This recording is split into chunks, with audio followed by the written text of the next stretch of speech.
BTV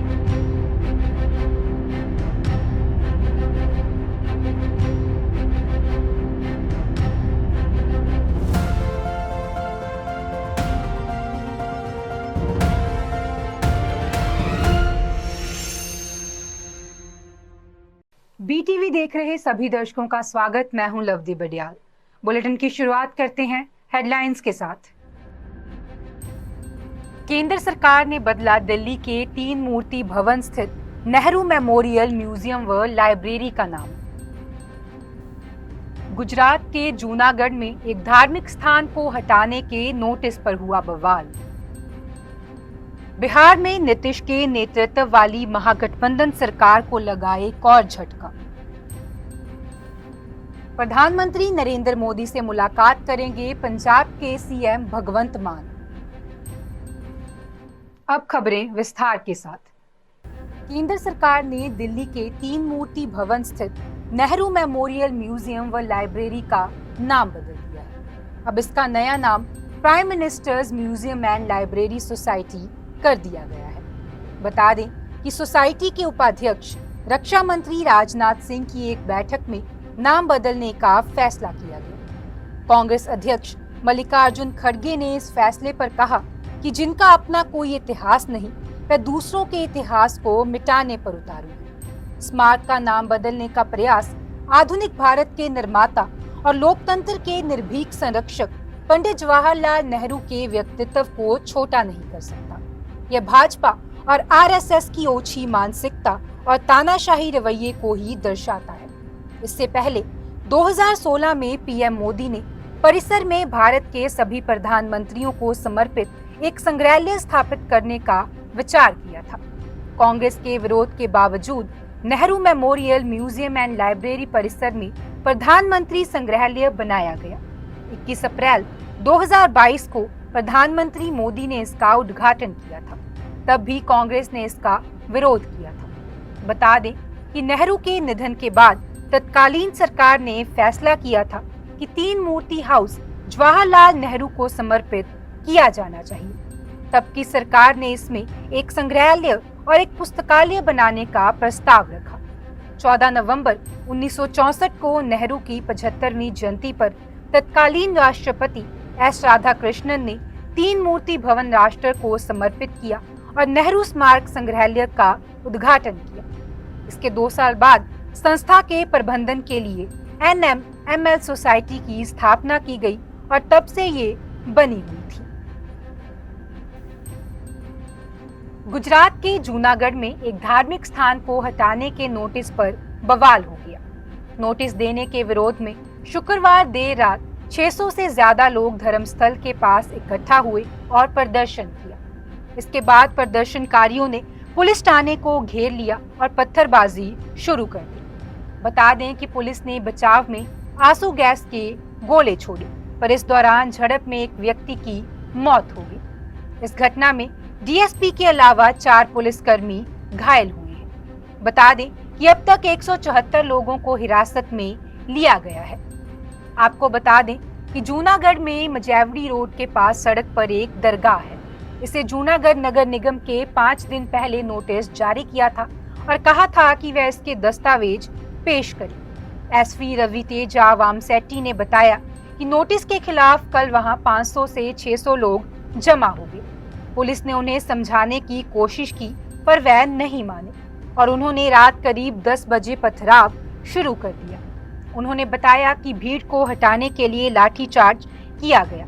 इस घटना में कई पुलिसकर्मी घायल हुए हैं और एक नागरिक की मौत हो गई है। बता दें कि दरगाह को हटाने के लिए 5 दिन की डेडलाइन दी गई है, पर नोटिस पर कोई जवाब नहीं मिला, जिसके बाद प्रशासन ने कार्रवाई का फैसला किया था। मणिपुर में फिर हिंसा की घटना सामने आई है। भीड़ ने इम्फाल पैलेस मैदान के पास एक गोदाम को आग के हवाले कर दिया और फिर भाजपा नेताओं के घरों को जलाने की भी कोशिश की। बता दें कि हिंसक लोग इसके बाद वहां तैनात सुरक्षा कर्मियों से भी भिड़ गए। मणिपुर की रैपिड एक्शन फोर्स के कर्मियों ने जब भीड़ को रोकने की कोशिश की तो लोग उनसे ही भिड़ गए। पुलिस ने कहा कि आरएएफ के जवानों ने भीड़ को तितर-बितर करने के लिए आंसू गैस के गोले छोड़े, क्योंकि भीड़ ने आसपास की अन्य निजी संपत्तियों को जलाने की कोशिश की थी। बता दें कि इम्फाल शहर में रात भर भीड़ और सुरक्षा बलों के बीच संघर्ष में 2 नागरिक घायल हो गए हैं। मणिपुर के बिष्णुपुर जिले के कवाकटा और चुराचंदपुर जिले में कंगवई से पूरी रात गोलीबारी की सूचना मिली है। इम्फाल पश्चिम के इरिम्बाद पुलिस थाने में भी लूट की कोशिश की गई, हालांकि कोई हथियार चोरी नहीं हुआ। दंगाइयों को एकत्रित होने से रोकने के लिए सेना, असम राइफल्स और मणिपुर रैपिड एक्शन फोर्स ने राज्य की राजधानी में आधी रात तक संयुक्त मार्च किया। इम्फाल पैलेस मैदान के पास लगभग 1000 लोगों की भीड़ ने कई इमारतों को जलाने की कोशिश की। आरएएफ ने भीड़ को तितर-बितर करने के लिए आंसू गैस के गोले दागे और रबड़ की गोलियां भी चलाई। दूसरी ओर भीड़ ने विधायक बिस्वजीत के घर में भी आग लगाने की कोशिश की। हालांकि आरएएफ कॉलम ने भीड़ को तितर-बितर कर दिया। आधी रात के बाद सिंजेमाई में कुछ अन्य लोगों ने भाजपा कार्यालय को घेर लिया, लेकिन कोई नुकसान नहीं पहुंचाया, क्योंकि सेना के एक दस्ते ने इसे तितर-बितर कर दिया। इसी तरह आधी रात के करीब इम्फाल में पोरमपेट के पास भाजपा की महिला मोर्चा अध्यक्ष शारदा देवी के घर में भीड़ ने तोड़फोड़ करने की कोशिश की। हालांकि बाद में सुरक्षा बलों ने युवकों को खदेड़ दिया।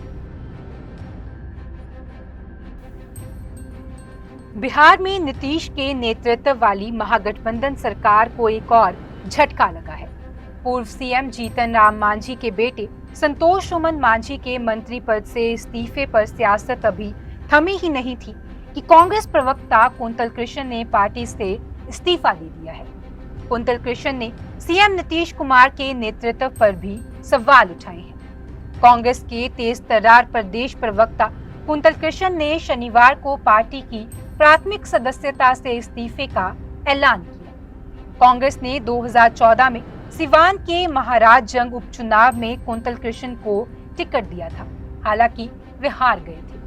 पार्टी को अलविदा कहते हुए कुंतल कृष्ण ने नीतीश कुमार के नेतृत्व का विरोध किया। उन्होंने कहा कि नीतीश कुमार ने हमेशा कांग्रेस का विरोध किया है, वहीं कांग्रेस ने नीतीश कुमार के आगे आत्मसमर्पण कर दिया। पटना में 23 जून को विपक्षी दलों की महाबैठक से पहले प्रदेश प्रवक्ता कुंतल कृष्ण के इस्तीफे से कांग्रेस में भी खलबली मच गई है। एक तरफ नीतीश कुमार विपक्ष के सभी दलों को भाजपा के खिलाफ एकजुट करने में जुटे हैं, तो वहीं उनके अपने खेमे में ही दरार पड़ती नजर आ रही है। केंद्रीय गृह मंत्री अमित शाह, सेहत मंत्री मनसुख मांडविया और केंद्रीय जल शक्ति मंत्री गजेंद्र सिंह शेखावत लुधियाना, संगरूर व गुरदासपुर में रैलियों को संबोधित करने वाली है। लेकिन इससे पहले पंजाब पुलिस ने रैलियों का विरोध होने के डर से कौमी इंसाफ मोर्चे के नेताओं को डिटेन करना शुरू कर दिया है। शनिवार सुबह ही मोर्चे के नेता गुरदीप सिंह को बठिंडा से हिरासत में लिया गया। गौरतलब है कि केंद्रीय गृह मंत्री अमित शाह 18 जून को गुरदासपुर में बीजेपी के मेगा आउटरीच कार्यक्रम संपर्क से समर्थन के तहत एक रैली को संबोधित करेंगे। मिली जानकारी के अनुसार कौमी इंसाफ मोर्चा के नेता गुरदीप सिंह को पुलिस ने शनिवार सुबह बठिंडा स्थित उनके आवास से हिरासत में लिया। हिरासत में जाने से पहले उन्होंने कहा कि रविवार को गुरदासपुर में केंद्रीय मंत्री अमित शाह की रैली के स्थान के पास ही उनकी भी रैली होनी थी, जिसे लेकर उन्हें हिरासत में लिया गया है। हिमाचल को आर्थिक मोर्चे पर एक के बाद एक झटके दे रही मोदी सरकार ने थोड़ी राहत प्रदान की है। दरअसल केंद्र ने भाखड़ा बांध प्रबंधन बोर्ड से पानी लेने के लिए एनओसी की शर्त खत्म कर दी है। हालांकि इस पर पंजाब के मुख्यमंत्री भगवंत मान ने केंद्र सरकार को पत्र लिखकर आपत्ति जताई है, मगर एनओसी की छूट मिलने के बाद हिमाचल को पीने और सिंचाई के लिए भाखड़ा बांध, ब्यास सतलुज लिंक और पौंग बांध प्रोजेक्ट से ज्यादा पानी मिल पाएगा। इसके लिए हिमाचल सरकार को पंजाब से एनओसी लेने की जरूरत नहीं पड़ेगी। बता दें कि पहले भी हिमाचल बीबीएमबी से एनओसी लेकर पानी लेता रहा है, लेकिन अब ये बाध्यता खत्म कर दी गई है। हिमाचल के मुख्यमंत्री सुखविंदर सुक्खू ने कहा कि बीबीएमबी की परियोजनाओं से पानी लेने की मंजूरी मिलने से हिमाचल आत्मनिर्भर राज्य बनने की ओर बढ़ेगा। पंजाब के सीएम भगवंत मान प्रधानमंत्री नरेंद्र मोदी से मुलाकात करेंगे। इस मीटिंग में मान प्रधानमंत्री से केंद्र सरकार द्वारा पंजाब के हिस्से से रोका गया कुल 5800 करोड़ रुपए का फंड जारी करने की मांग करेंगे। बता दें कि केंद्र सरकार के पास पंजाब के रूरल डेवलपमेंट फंड का 3600 करोड़ और नेशनल हेल्थ मिशन के 600 करोड़ रुपए का बकाया है। इसके अलावा स्पेशल कैपिटल असिस्टेंट के भी 1600 करोड़ रुपए का फंड रोका गया है। इसके जारी नहीं होने से पंजाब सरकार के समक्ष आर्थिक चुनौती बनी हुई है। वहीं पंजाब सरकार इस मामले में सुप्रीम कोर्ट का रुख करने का सोच रही है, लेकिन इससे पहले सीएम भगवंत मान ने प्रधानमंत्री नरेंद्र मोदी से मुलाकात कर इस मुद्दे पर चर्चा करने का फैसला किया। पंजाब के फाइनेंस विभाग ने सरकार को रिपोर्ट दी है। इसमें केंद्र सरकार के पास पंजाब के हिस्से की बकाया राशि के बारे में बताया गया है। साथ ही ये भी जिक्र किया गया है कि ये फंड कितने समय से पेंडिंग है। गौरतलब है कि बीते दिनों सीएम पंजाब भगवंत मान ने विभिन्न केंद्रीय मंत्रियों से मुलाकात कर पेंडिंग फंड रिलीज करने की मांग की है। साथ ही इस संबंध में उन्होंने केंद्रीय मंत्री को चिट्ठी भी लिखी। बावजूद इसके पंजाब को केंद्र सरकार का सहयोग नहीं मिल रहा। आज के बुलेटिन में इतना ही। आप देखते रहें BTV, be positive, be yourself.